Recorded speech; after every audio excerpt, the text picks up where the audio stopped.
Hi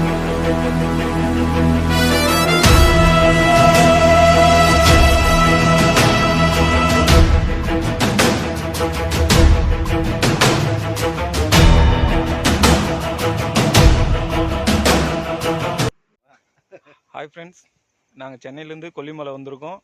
கொல்லிமலையில் சித்தர்கள் வாழ்ந்த இடத்த நோக்கி போயிட்டுருக்கோம். இப்போ நாங்கள் காட்டுக்குள்ளே தான் ட்ராவல் பண்ணிகிட்ருக்கோம். வாங்க கிட்ட போய் பார்ப்போம்.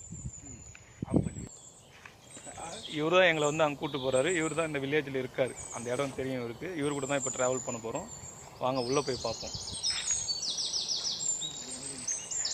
ஆக்சுவலாக எனக்கு முன்னாடி ஒருத்தர் போயிட்டுருக்காரு. இதுதான் கொல்லிமலைக்கு அந்த குகைக்கிட்ட சித்தர்கள் வாழ்ந்த இடத்துக்கு போகிற வழி. பாருங்கள் எப்படி இருக்குன்னு. புது அனுபவமாக இருக்குது எங்களுக்கு. எப்போனா வந்தீங்கன்னா கொல்லிமலைக்கு நீங்களும் அந்த குகைக்கு போக ட்ரை பண்ணுங்கள். நல்லாயிருக்கு இந்த எக்ஸ்பீரியன்ஸ். ஒரு முன்னாடி போகிறாரு, அவர் தான் எங்கள் பாஸ்.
காட்டுக்குள்ளே ட்ராவல் பண்ணிகிட்ருக்கோம். இன்னும் அந்த இடத்த போய் சேர்கிறதுக்கு 6 கிலோமீட்ரு. பாருங்கள் காடு எப்படி இருக்குன்னு பாருங்கள். மலை மேலேருந்து கீழே இறங்கிட்டு இருக்கோம்.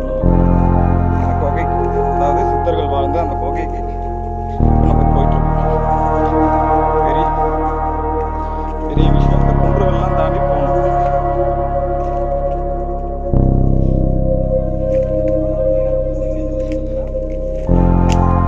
போகிற வழியில் பார்த்தீங்கன்னா நிறைய மூலிகைகள்லாம் இருக்குது. பாம்பு கடி, தேல் கடி, இந்த மாதிரி மூலிகைகள்லாம் இருக்குது. இதெல்லாம் சாப்பிட்டாவே போதும் அப்படின்னு சொல்லிட்டு எங்களை போகிறதுக்கு சொல்லிட்டு பாருங்கள் எப்படி இருக்குன்னு பாருங்கள். ஏன் இவ்வளோ கஷ்டப்பட்டு நாங்கள் அங்கே போகிறோம்னா, சித்தர்கள் வாழ்ந்த இடத்துல நம்மளோட கால் தடம் பதிக்கிறது ரொம்ப நல்லது.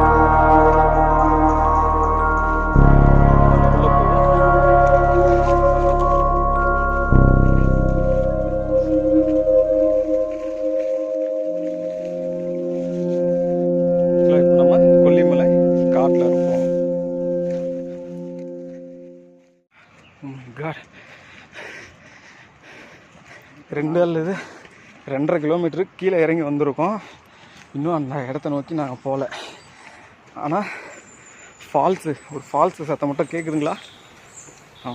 அங்கே தான் போயிட்டுருக்கோம். எப்படி இருக்குது பாருங்கள் வழியெல்லாம். சித்தர்கள் வாழ்ந்த இடத்த பார்க்குறது அவ்வளோ சுலபம் கிடையாது. மிருகங்கள் எதனா இருக்குமான்னு கேட்டோம். இது வரைக்கும் இல்லைன்னு சொல்லியிருக்காரு. கரடி, பாம்பு இது மட்டும்தான் இருக்கும்னு இருக்காரு. அதுவும் அவர் பார்த்தது இல்லையா இது வரைக்கும். அங்கே கண்டிப்பாக சித்தர்கள் இருப்பாங்கன்றது உண்மை கிடையாது. பாக்கியம் இருக்கிறவங்க பார்த்துருக்காங்க. இடம் வந்தாலும் ஒழுங்கு தான் ஆகணும். பாருங்க எப்படி இருக்குன்னு பாருங்க.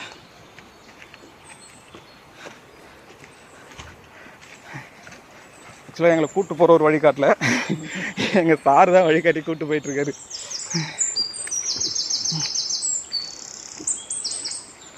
பாருங்கள் எப்படி போகுது பாருங்கள். இறங்கிட்டோம்.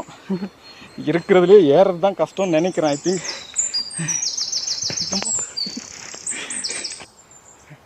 உண்மையிலே இது ஒரு புது அனுபவமாக இருக்குல்ல சார். நினச்சி கூட பார்க்கல. என்னோடய பிறப்பில் நான் இங்கே வருவேன்னு சத்தியமாக நினச்சி பார்க்கல.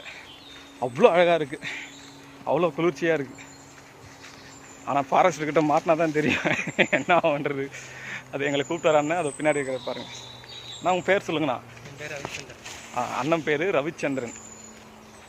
பார்த்துங்க, அவர் தான் எங்களை கூப்பிட்டு வராரு உள்ள. பார்த்துட்டிங்களா? இன்னும் போகணுமா? ஆற்று ஒட்டி 2 கிலோமீட்டர் நடக்கணுமா? சும்மா கிடையாதுங்க. வாழ்க்கையில் எது ஒன்றுமே கிடைக்கிறதுக்கு கஷ்டப்படுங்க. கஷ்டப்பட்டால் தான் வாழ்க்கையில் பலன் உண்டு. சரிங்களா? ஓகே, பாய். அப்புறம் மீட் பண்ணுவோம். ஹாய் ஃப்ரெண்ட்ஸ், நம்ம மலை அடிவாரத்துக்கு வந்துட்டோம். காட்டுக்குள்ளேயே வந்து இறங்கி கீழே வந்துட்டோம். இந்த இடத்துக்கு பேர் பாம்பாட்டி குகை. இங்கே சித்தர்கள் வாழ்ந்துருக்காங்களா? இங்கேயும் சித்தர்கள் வாழ்ந்துருக்காங்க. பார்த்துக்குங்க. அண்ணன் தான் நம்மளை கூப்பிட்டு வந்தார். அண்ணன் பேர் சுப்பிரமணி. பார்த்துங்க அந்த குகையை. ஃபால்ஸ் பார்த்துங்க. என்னையும் ஒரு டைம் பார்த்துங்க. நேரம் எப்படி இருக்குன்னு பாருங்கள். பாம்பாட்டி குகை பாருங்கள். அருவி எப்படி இருக்குன்னு பாருங்கள்.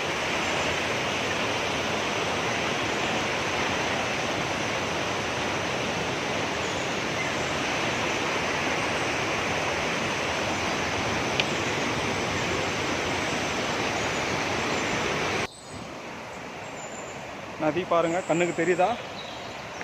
சத்தம் கேட்குதா? குறைஞ்சது ஒரு 1000 அடி கீழே இறங்கி வந்திருப்போம்னு நினைக்கிறேன். 1000? 3000 அடி கீழே வந்து 3000 அடியா?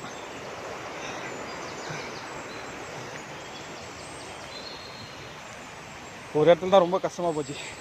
அந்த நதி கிராஸ் ஆகிற இடத்துல தாண்டறதுக்கு ரொம்ப கஷ்டமாக போச்சு. மலை குன்றுகள் எல்லாமே இருக்குது. எவ்வளோ பணம் சேர்த்து வச்சாலும் இப்படி ஒரு அனுபவத்தை அந்த பணம் சத்தியமாக கொடுக்காது. அதனால் வாழ்க்கையில் சம்பாதிக்கிறது மட்டுமே குறிக்கோளை வச்சுக்காதீங்க. கொஞ்சம் இந்த மாதிரி நிம்மதியாவது தேடி அலைங்க. பார்த்துங்க எப்படி இருக்குன்னு பாருங்கள்.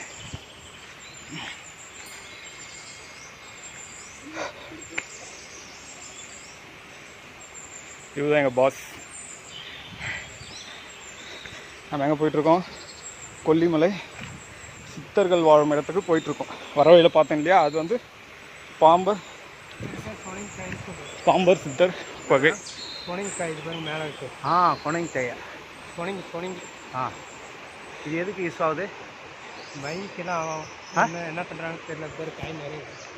எதுக்கு யூஸ் ஆகுது? மைக்காக இந்த வயிற்று மேலே பண்ணுறாங்களா வைத்தியக்காரங்க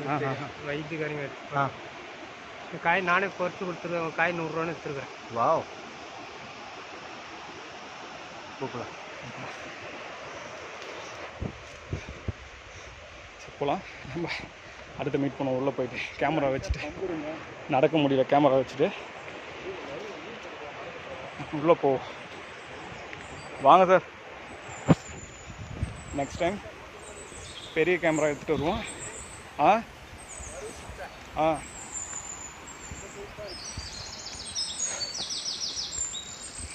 ஹாய் ஃப்ரெண்ட்ஸ், போயிட்டுருக்கோம். இன்னும் போயிட்டுருக்கோம் கீழே. ரொம்ப கஷ்டமாக இருக்குது. எங்கே ரெஸ்ட் எடுக்க கூட மாட்டிருக்காங்க.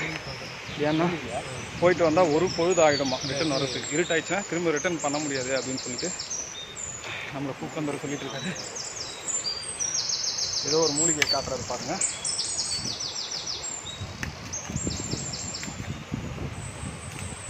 இங்கே எல்லா வகையான மூலிகைகளும் இருக்குது. உண்மையிலே சொல்கிறேன், நல்ல அனுபவமாக இருக்குங்க. வந்தீங்கன்னா இங்கே வாங்க எப்பயாச்சும்.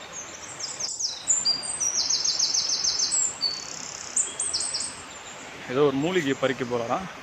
அது என்ன மூலிகைன்னு தெரியல, பார்ப்போம். ஹாய் ஃப்ரெண்ட்ஸ், ரொம்ப கிரிட்டிக்கலான ஒரு இடம். வாழ்க்கையில் வந்து ஒவ்வொரு மனிதனும் பார்க்க வேண்டிய இடம். ஆக்சுவலி வந்து பணம் மட்டுமே வாழ்க்கை கிடையாது, இதுதான் வாழ்க்கை. போகும்போது ஒன்றுமே கொண்டு போகிறது. என்ன மாதிரி இயற்கை சார்ந்த வந்து எந்த ஒரு என்ன சொல்கிறது, ஒரு நல்ல ஒரு மூலிகை காற்று. இந்த காற்று எல்லாருக்கும் இப்போ வந்து கிடைக்காது, இந்த வர்றவங்களுக்கு மட்டும்தான் கிடைக்கும். அதனால் வாழ்க்கையில் ஒவ்வொரு மனிதனும் அந்த மாதிரி சந்தோஷமாக வந்து இருக்கிற இயற்கைகளை பார்த்து வாழ்ந்து பார்த்துட்டு போகணும். தயவுசெய்து எல்லா மனிதருக்கும் சொல்கிறேன், ஓடங்கள் ரொம்ப அதிகம், ஆனால் இந்த மாதிரி இடங்கள் கட்டாயம் ஒவ்வொரு மனிதருக்கு தேவையான இடம். பாருங்கள், இது வந்து இயற்கை மூலிகைகளும் இயற்கை மருத்துவம் நிறையா இருக்குது.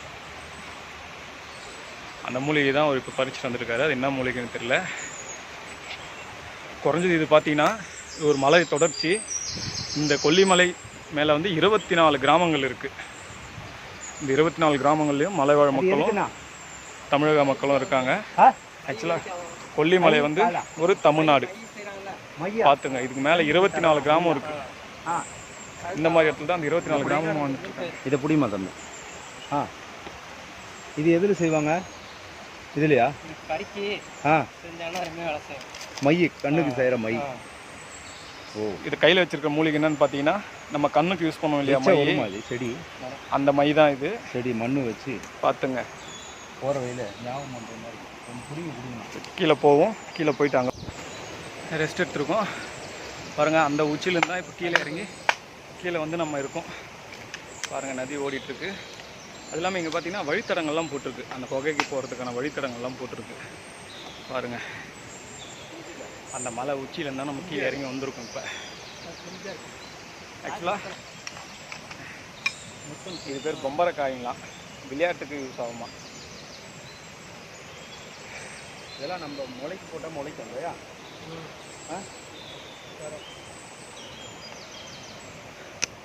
அண்ணனுக்கு கொஞ்சம் கூட மூச்சு வாங்கலை, சாதாரணமாக தாங்கிறார் இன்னும் கூட. ஓல்டேன் மரம் பாருங்கள், எவ்வளோ பெரிய மரம் பாருங்கள், எப்படி இருக்குது பாருங்கள் அதனுடைய வேறு. Excuse me, I am going.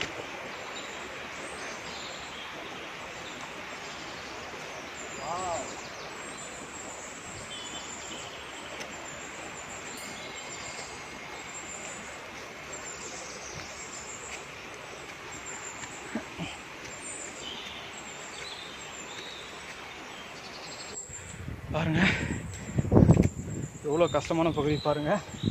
எங்கள் சார் ஒருத்தர் வந்துட்டுருக்கார் பாருங்கள்.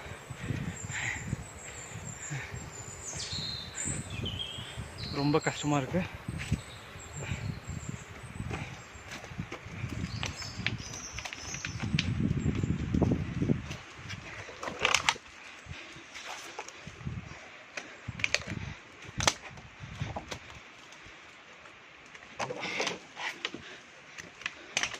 ரொம்ப கடினமாக இருக்குது.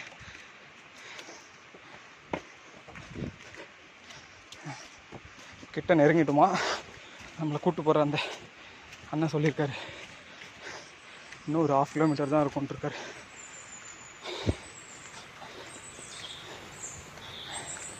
உண்மையிலே ரொம்ப கஷ்டமாக இருக்குது. இவ்வளோ கஷ்டத்துக்கும் அங்கே போனால் பலன் இருக்கும்னு நினைக்கிறேன். பார்க்கலாம், அங்கே போய் பார்க்கலாம். ஒரு வழியாக 7 கிலோமீட்டர் நடந்து சித்தர்கள் வாழ்ந்த குகை கிட்ட வந்துட்டோம். இதுவா கிட்ட போகும்போது ஸ்கூல்லாம் கட்டி வச்சுருந்தாங்க. இது எங்கே தான் அதுதான் கிட்ட. யாரும் உள்ளே ஃபோன் பண்ணுறோம். பாருங்கள், இதுதான் சித்தர்கள் வாழ்ந்த குகை. இந்த இடத்துக்காக தான் நம்ம அங்கேருந்து இங்கே வந்தோம். இப்படி இருக்கு.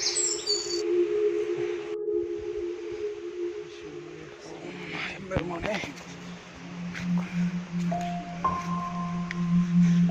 சித்தர்கள் வாழ்ந்த குகைக்கு நாம் போயிட்டுருக்கோம். நம்மளோட கால் தடம் இங்கே பதிய போகுது.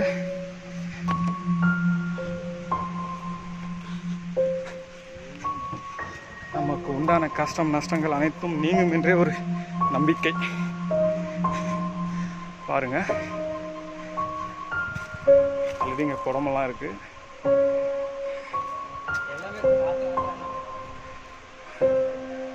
அழகாக விநாயகர் உட்காந்துருக்காரு ஜம்முன்னு. இதுதாங்க சித்தர் வாழ்ந்த குகை. இந்த குகையை பார்க்கணும் தான் 7 கிலோமீட்டர் கடந்து வந்திருக்கோம்.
भद्राय अग्निनेत्राय घोरसंहारः सकललोकाय सर्वभूताय सत्यसाक्षात्करा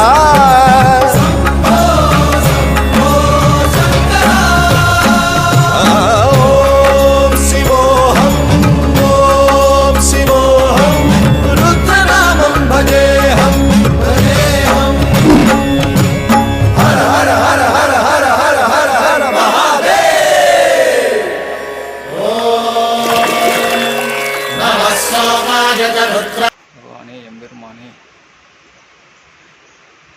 நன்றி அப்பா, எங்களை இங்கே அழைத்து வந்ததற்கு நன்றி அப்பா எம்பெருமானே.